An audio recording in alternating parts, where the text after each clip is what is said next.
Were you on the TLP in Germany when you heard? Yeah, Tactical Leadership Programme, which was if you remember, it was a 4-week course.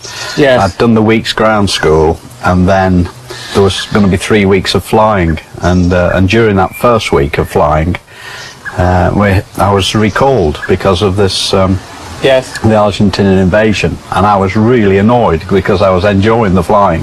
Yes. And a good set of people from RF Germany I was flying with, and it was an annoyance to have to come home, and I didn't really understand what was going on. So that would have been about the middle of April. Yeah, second week of April or so. Yeah.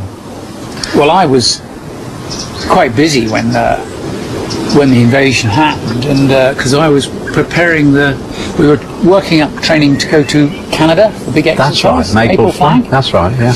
And I was organising the ferry across the Atlantic to kick the airplanes over and all that stuff. So I was really running around, working very hard. And then all of a sudden, out of the blue, 3rd of April, it was on the news. And I saw it on the news, I think, in the evening. And almost immediately, my brother rang. My brother is an army officer, he's in British army officer in the infantry. And he just rang up and he started singing "Don't Cry for Me, Argentina" on the telephone. Yeah. Which is his sense of humour. And he said, "Are you likely to get involved in this?" And I said, "Well, no way. I can't see that we are. We've got no commitment to go on board ship." At that time, I thought, there's no way it's going to involve us. We'd been told we were going down there as support for the Sea Harriers in the air defence role. That's right. I thought, great, which means air defence, flying with the Sidewinders, nice and easy. We were looking forward to that. I always like that kind of stuff. But I thought, I bet they won't let us do much of that. I bet we'll end up doing ground attack and recce. I was sure we would. So I insisted we also did some extra weapon training, CBU training. We did those big rockets, firing. the Navy rockets, didn't we? Yeah. Lots of range work as well thrown in. Some anti-shipping stuff practice against the shipping target on Holland. We did that, unfortunately, because halfway down there when we sailed, we were told halfway, you're not doing air defence, you guys will do ground attack. Yeah. And my heart sank when I heard that. I really thought...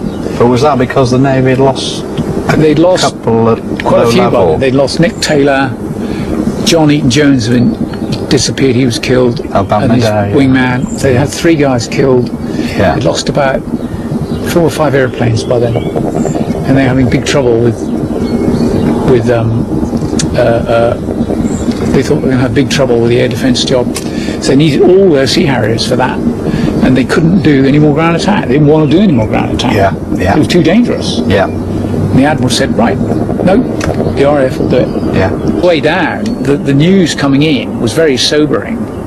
At one stage, we were halfway there, and we heard from the Argentine news broadcast. They said they'd officially declared our convoy as a target.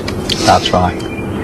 So what got me on that journey, for the first time I realised that it was game on, was when Sheffield was sunk. Oh yeah. The closer we got to the islands, we'd been told, you're going to do ground attack a lot, this is going to be a mess, this will be difficult, it's now going to get really difficult. And then we started getting briefings by the Navy as to how they were going to run the ground attack. And I realised they didn't have a clue, they didn't have an idea how to do it. Not a clue. They were just winging it, just guessing.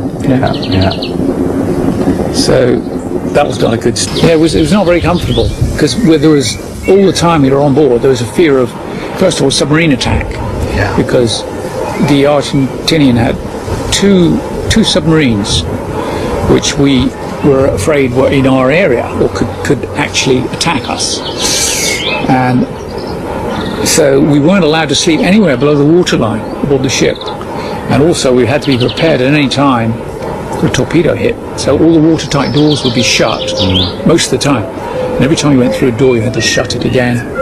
And you were carrying the flash gear. And you had, all the time you had anti-flash gear. That's in case of air attack, really, which was a hood put over your head and long white gloves to protect you against flash burns. It's very important. have that. And the next problem was air attack, because they were very concerned about the Argentinian Super Entendeurs with the Exocets. Yeah. Because they had proved that they were actually very good with this Exocet, and they could hit the targets pretty well. They'd hit Sheffield already, and they obviously wanted to get Hermes. Yeah, they prize assets. So I was on board when we had the Exocet attack, which sank Atlantic Conveyor. Yeah. Yeah. Quite. I was on again with Peter Squire. We were the second mission of the day to support the amphibious landings in San Carlos by the British Army, and we got airborne, but unfortunately Peter Squire's undercarriage, the landing gear didn't come up, so he had to return to land back on the carrier, having burnt off some fuel. So I set off to the Falklands on the support mission, and I spoke to HMS Antrim, who were running the forward air controller side of the air war, and they gave me targets in the Port Howard area, a target to go and attack, and I was carrying cluster bomb units, and so I planned this attack in the Port Howard area, rushed through there at low level, didn't see any targets, and actually the target area as given to me was very close to the small settlement, small village of Port Howard.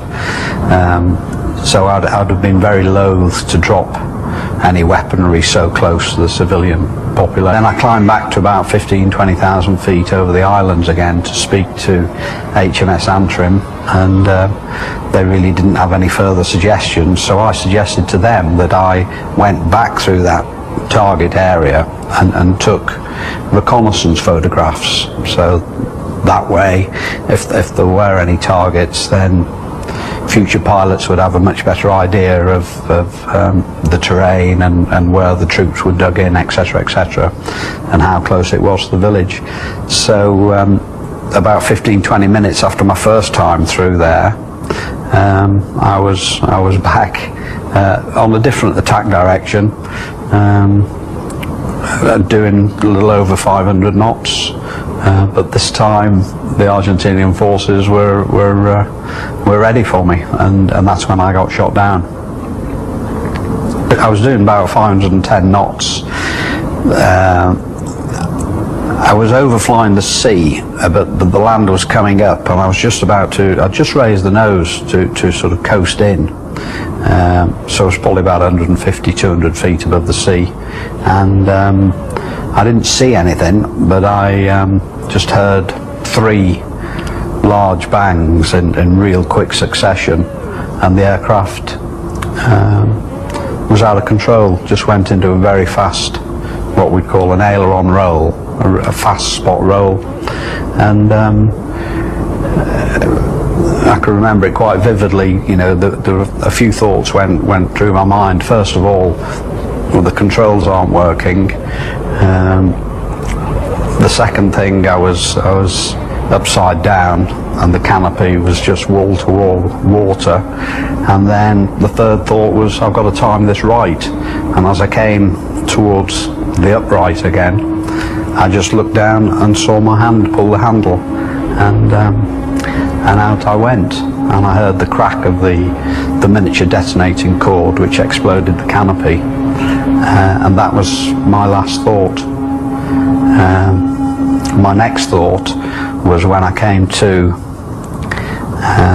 regain consciousness underwater. I was about 6 foot under, and the sunny side was up, and I just flapped my way to the surface.